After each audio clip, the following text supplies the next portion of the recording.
अस्सलाम वालेकुम, my name is Hasan Ali और आज हम इस वीडियो में जानेंगे कि एब्ज़ॉर्प्शन एंड थ्रूपुट कॉस्टिंग क्या है। सबसे पहले हम देखें कि हमने इस वीडियो में क्या-क्या जो है वो लर्निंग करनी है। हमने सबसे पहले इंट्रोडक्शन देखना है, इंट्रोडक्शन के बाद हमने एब्ज़ॉर्प्शन कॉस्टिंग क्या है, उसकी डेफ़िनेशन, उसके कंपोनेंट्स, एडवांटेजेस, लिमिटेशंस, उसके बाद थ्रूपुट कॉस्टिंग पर हम आएँगे। थ्रूपुट कॉस्टिंग में हम उसकी डेफ़िनेशन, उसके कंपोनेंट्स, एडवांटेजेस और एंड लिमिटेशंस देखेंगे और इसके अलावा इन दोनों का आपस में हम कंपेरिज़न करेंगे और आखिर में हम कंक्लूजन निकालेंगे कि पूरा इस वीडियो में से हमने क्या-क्या सीखा है। ये इसका जो है ये ओवरव्यू हो गया वीडियो का। अब हम आते हैं इंट्रोडक्शन पर। कॉस्टिंग मेथड्स जो हैं वो मैनेजरियल अकाउंटिंग में एक वाइटल रोल प्ले करते हैं, जो बिज़नेस को हेल्प करते हैं कि भई ये जो प्रोडक्ट पर कॉस्ट लगी है वो कितनी लगी है और डिसीशंस इन्फॉर्म्ड डिसीशंस लेने में वो हेल्प करते हैं और ऑर्गेनाइज़ेशन की बिज़नेस की प्रॉफिटेबिलिटी कितनी है, उसको असेस करने में ये कॉस्टिंग जो है मेथड्स वो हेल्प करते हैं। इस वीडियो में हम जो 2 कॉमनली यूज़्ड मेथड हैं वो प्रेज़ेंट करेंगे, एक एब्ज़ॉर्प्शन कॉस्टिंग मेथड और दूसरा थ्रूपुट कॉस्टिंग मेथड। अ, हमारे टॉपिक पर आने से पहले हमें ये समझना चाहिए कि कॉस्टिंग होती क्या है? कॉस्टिंग को हम डिफ़ाइन करेंगे, उसके बाद हम अपने टॉपिक्स पर आएँगे। कॉस्टिंग क्या है? ये एक प्रोसेस है जिसके ज़रिए हम जो है डिटरमाइन करते हैं कि किसी भी प्रोडक्ट को मैन्युफैक्चरिंग किसी भी प्रोडक्ट को हमने मैन्युफैक्चर किया है, कंपनी ने मैन्युफैक्चर किया है, तो उस पर कितने एक्सपेंसेस आए हैं? उस प्रोडक्ट के साथ कितने एक्सपेंसेस एसोसिएटेड हैं, उन एक्सपेंसेस को हम डिटरमाइन करते हैं, तो इस मेथड को हम जो है वो कॉस्टिंग कहते हैं। फॉर एग्ज़ाम्पल एक कंपनी है, एबीसी कंपनी है, उसके जो हैं वो 2 प्रोडक्ट्स बनाती है, जीन्स और टी-शर्ट्स। शर्ट्स और जीन्स बनाती है, तो उस पे मटीरियल जो यूज़ हुआ है उसकी कॉस्ट, उसका लेबर की कॉस्ट और इसके अलावा फैक्ट्री ओवरहेड, वो चाहे फिक्स्ड हों या वेरिएबल हों, तो दोनों जो ओवरहेड फैक्ट्री ओवरहेड कॉस्ट होती हैं, वो हम इसमें चार्ज करते हैं। अब आते हैं हम एब्ज़ॉर्प्शन कॉस्टिंग पर।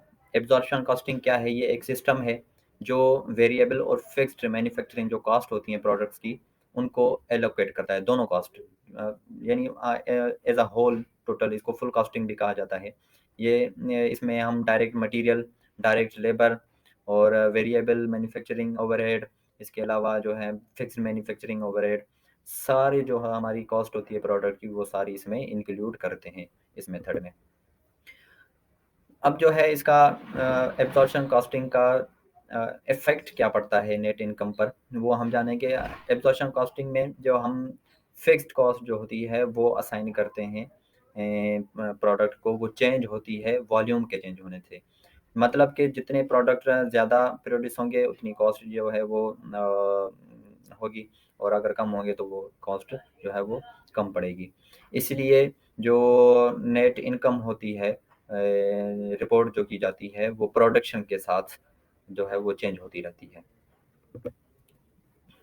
ये इनकम स्टेटमेंट है, हम स्क्रीन पर देख सकते हैं कि एब्ज़ॉर्प्शन कॉस्टिंग जो मेथड है उसमें इनकम स्टेटमेंट कैसी बनती है। तो रेगुलर हम इनकम स्टेटमेंट बनाते हैं उसी तरह की है। सबसे पहले आप ऊपर देखेंगे तो आपको सेल्स नज़र आएँगी, ये जो है 5,40,000 की। उसके अलावा फिर कॉस्ट ऑफ गुड्स सोल्ड है जो beginning inventory, cost of goods manufactured, cost of goods available, ending inventory, इन सारे प्रोसेस से होकर हमें कॉस्ट ऑफ गुड्स सोल्ड जो है वो मिली है 4,44,000, जिसमें जो हम जो है वो सेल्स में से अगर लेस करेंगे तो हमें ग्रॉस प्रॉफिट मिलेगा वो 96,000 का मिल रहा है हमें। उसके बाद हम जो है वो ऑपरेटिंग एक्सपेंसेस, वेरिएबल जो है सेलिंग और एडमिनिस्ट्रेटिव एक्सपेंसेस जो भी सारे हैं, और फिक्स्ड हमारे सेलिंग एंड एडमिनिस्ट्रेटिव जो एक्सपेंसेस हैं वो हमारे पास हैं। वेरिएबल हमारे पास 24,000 है और फिक्स्ड हमारे पास 50,000 है। ये टोटल जो है वो 74,000 पे वो लेस करेंगे हमारे ग्रॉस प्रॉफिट जो ऊपर था उनमें से, तो हमारी नेट इनकम जो हमारे पास आती है वो 22,000 रुपीज़ है। तो ये इनकम स्टेटमेंट इस तरह से बनती है एब्ज़ॉर्प्शन कॉस्टिंग जो है सिस्टम में। अब इसके जो हैं वो एडवांटेजेस क्या हैं? इसके जो एब्ज़ॉर्प्शन कॉस्टिंग हम क्यों यूज़ करें? उसके फ़ायदे हमें बेनिफिट्स क्या मिल सकते हैं? सबसे पहले कि इसमें टोटल कॉस्ट जो है वो रिफ्लेक्ट होती है, चाहे वेरिएबल हो, फिक्स्ड हो, डायरेक्ट लेबर, डायरेक्ट मटीरियल, ये सारी जो कॉस्ट इसमें हम जो है वो रिफ्लेक्ट कर लेते हैं, इसलिए ये एक एडवांटेज है इसका। दूसरा, इसमें हमें जो है वो डिसीजन मेकिंग में हमें सपोर्ट मिलती है, क्योंकि हमारे पास कम्प्रिहेंसिव इन्फॉर्मेशन जो कॉस्ट की मौजूद होती है, तो हम उससे बेटर डिसीजन ले सकते हैं। इसके अलावा हम इसका जो एडवांटेज है वो एक्सटर्नल रिपोर्टिंग के हवाले से ये कंप्लायंस है। क्योंकि इसमें स्टैंडर्ड फॉलो किए जाते हैं, अकाउंटिंग जो भी स्टैंडर्ड्स हैं वो इसमें फॉलो किए जाते हैं, इसलिए ये एक्सटर्नल जो है वो रिपोर्टिंग के लिए भी यूज़ की जा सकती है। जो इसके बाद जो है वो हमारा एडवांटेज इसका ऑप्टिमल रिसोर्स यूटिलाइज़ेशन। हम रिसोर्सेज़ क्योंकि हम उनकी कॉस्ट जो है पूरी तरह से एलोकेट करते हैं, तो इसलिए हमारे पास ये मालूम होता है कि हमारे पास रिसोर्सेज़ कितने हैं, तो हम उनको जो है अच्छे अंदाज़ में यूटिलाइज़ कर सकते हैं। ईज़ी इम्प्लीमेंटेशन है, कॉम्प्लेक्स जो है वो कैलकुलेशन इसमें रिक्वायर नहीं होती, ईज़ी है वो, इसलिए हम जो है वो का ये भी एडवांटेज है। इसके अलावा एक्यूरेट इन्वेंटरी वैल्यूएशन, जो हम इन्वेंटरी मौजूद होती है बिज़नेस के पास, उसकी जो है वैल्यूएशन एक्यूरेटली इस सिस्टम के थ्रू हम कर सकते हैं। इसकी लिमिटेशंस भी हैं, जहाँ पर एडवांटेजेस हैं तो दूसरी साइड पर कुछ लिमिटेशंस हैं जिनकी वजह से इसको यूज़ नहीं किया जाता बिज़नेसेस में। वो ये है कि वो फिक्स्ड जो कॉस्ट पर है इसका ओवर एम्फसाइज़ है। इसमें जो है लार्ज पोर्शन जो है फिक्स्ड कॉस्ट का वो हम असाइन कर देते हैं, इसलिए हमें जो है वो ट्रू कॉस्ट जो होती है प्रोडक्ट्स की या प्रॉफिटेबिलिटी जो है वो हमें अच्छे अंदाज़ में मालूम नहीं हो पाती। उसके अलावा दूसरी लिमिटेशन इसकी ये है कि ये इसमें से हम प्रॉफिटेबिलिटी जो है ना वो कंपेयर सही अंदाज़ से नहीं कर सकते, इसमें डिफ़िकल्टी हमें होती है। इसमें अनरियलिस्टिक जो है वो इन्वेंटरी की वैल्यूएशन होती है, क्योंकि हमें जो है वो अनरियलिस्टिक इन्वेंटरी की वैल्यूएशन होती है। इसमें हम जो है वैल्यू उनकी हायर रख देते हैं उनकी एक्चुअल मार्केट प्राइस से, क्योंकि हम इसमें फ़िक्स्ड कॉस्ट भी एलोकेट कर लेते हैं। इसके अलावा इस रिसोर्सेज़ जो हैं उनकी एलोकेशन हमारे पास इस मेथड के थ्रू इनएफिशिएंटली होती है, और ये लेस सूटेबल है जो शॉर्ट टर्म एनालिसिस के लिए। अगर हम लॉन्ग टर्म कर रहे हैं तो क्योंकि उसमें फिक्स्ड कॉस्ट आ जाते हैं, तो लॉन्ग टर्म एनालिसिस करें तो ये कॉस्ट यूज़ करें तो अच्छा है। अगर शॉर्ट टर्म एनालिसिस करना चाहते हैं तो ये सूटेबल नहीं है उसके लिए। और ये प्रोडक्शन के चेंज होने से ये जो है ना इनफ्लेक्सिबल है, फ्लेक्सिबल नहीं है, प्रोडक्शन चेंज हो जाए क्योंकि फिक्स्ड कॉस्ट की वजह से इसका मैटर बहुत होता है इसका मेथड में। ये हमारा जो एब्ज़ॉर्प्शन कॉस्टिंग था ये अब ख़त्म हुआ, इसके बाद हम थ्रूपुट कॉस्टिंग पर आ रहे हैं। थ्रूपुट कॉस्टिंग में जो है वो फ़ोकस जो होता है only on variable manufacturing cost per होता है, कि प्रोडक्ट की जो भी कॉस्ट होती है वो वेरिएबल मैन्युफैक्चरिंग कॉस्ट के मुताबिक होती है। इसमें हमारे पास डायरेक्ट मटीरियल, डायरेक्ट लेबर और वेरिएबल एफओएच शामिल होते हैं। फिक्स्ड एफओएच जो है वो इसमें हम एज़ अ पीरियड कॉस्ट जो है वो ट्रीट करते हैं, वो और उसमें जिस पीरियड में होते हैं उसी में वो एक्सपेंस शुमार किए जाते हैं। इसका नेट इनकम पर क्या असर होता है? नेट इनकम जो है वो थ्रूपुट कॉस्टिंग के ज़रिए जो कैलकुलेट होती है वो हायर होती है एब्ज़ॉर्प्शन कॉस्टिंग मेथड और वेरिएबल कॉस्टिंग मेथड के से। क्योंकि जब नंबर ऑफ़ यूनिट्स जो प्रोड्यूस होते हैं वो ज़्यादा होते हैं, उनसे जो यूनिट्स सोल्ड हो गए, इसलिए हमारे पास नेट इनकम जो है वो ज़्यादा शो होती है। ये इनकम स्टेटमेंट हमारे सामने है, इसमें अगर हम देखें तो हमारे पास सबसे पहले सेल्स मिला हुआ है जो 20 लैक्स की है। उसके अलावा कॉस्ट ऑफ गुड्स सोल्ड जिसमें हम फ़कत और फ़कत डायरेक्ट मटीरियल ले रहे हैं। डायरेक्ट मटीरियल का जो है वो 50,000, तो हमारे पास थ्रूपुट कंट्रीब्यूशन मार्जिन जो ग्रॉस मार्जिन वो आ जाएगा 15 लाख का आ जाएगा।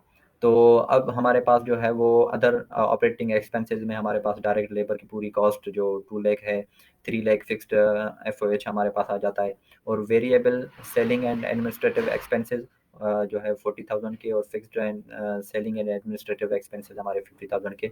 ये सारे हम अदर ऑपरेटिंग एक्सपेंसेस में लाते हैं।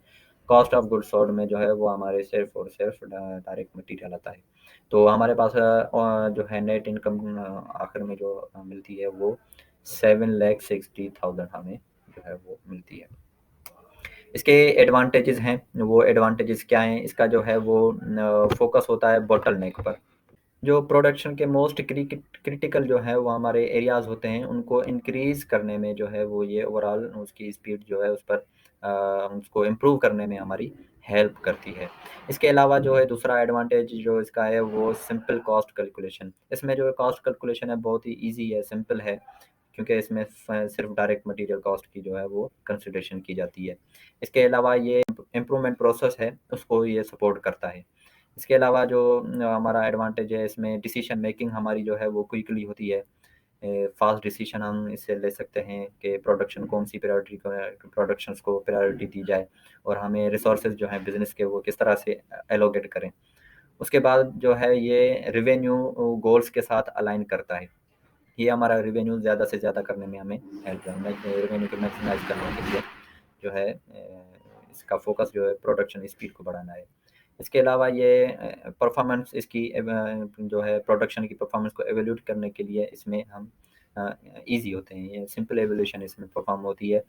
कुछ मैट्रिक्स यूज़ होते हैं, उनके ज़रिए हमें ईज़िली हम जो है वो ईज़िली परफॉर्मेंस को एवेल्यूएट कर सकते हैं।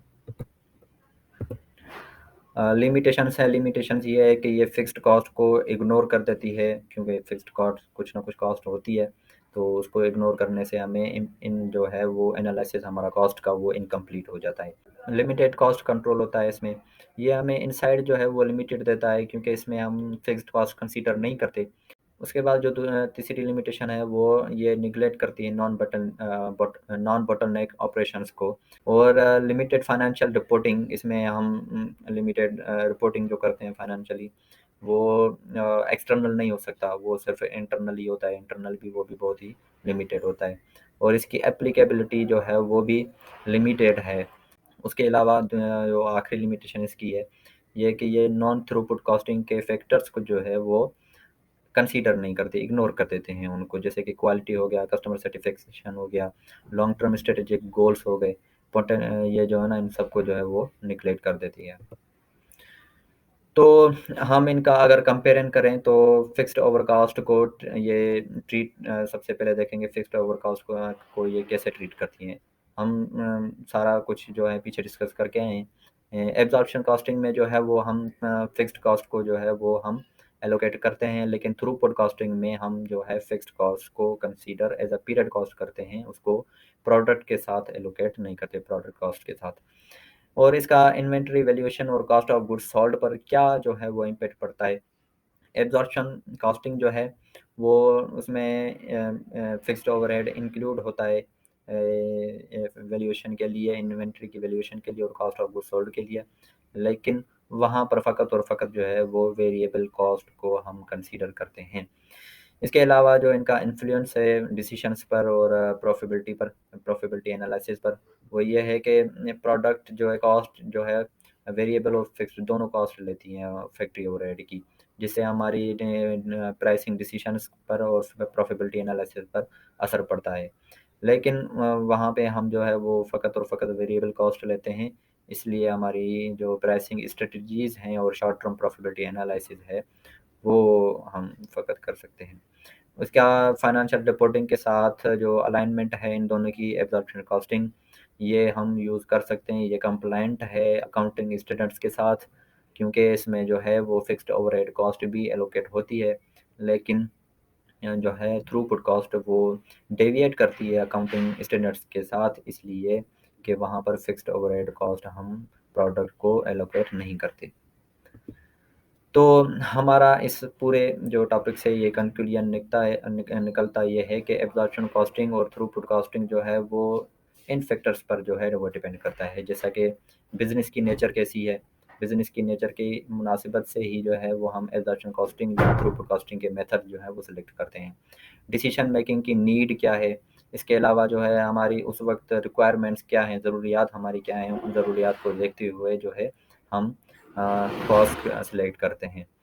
लेकिन जब हम जो है एब्ज़ॉर्प्शन कॉस्टिंग जो है वो हमें कम्प्रिहेंसिव जो है कॉस्ट का व्यू देती है, यानी फुल देती है, जिसमें सारी कॉस्ट हम इंक्लूड करते हैं, फिक्स्ड, वेरिएबल, ओवरहेड सारी जो हैं। लेकिन और ये जो है वो थ्रूपुट कॉस्टिंग, उसमें जो है हम फ़कत वेरिएबल कॉस्टिंग लेते हैं, इसलिए वहाँ पे जो है वो अ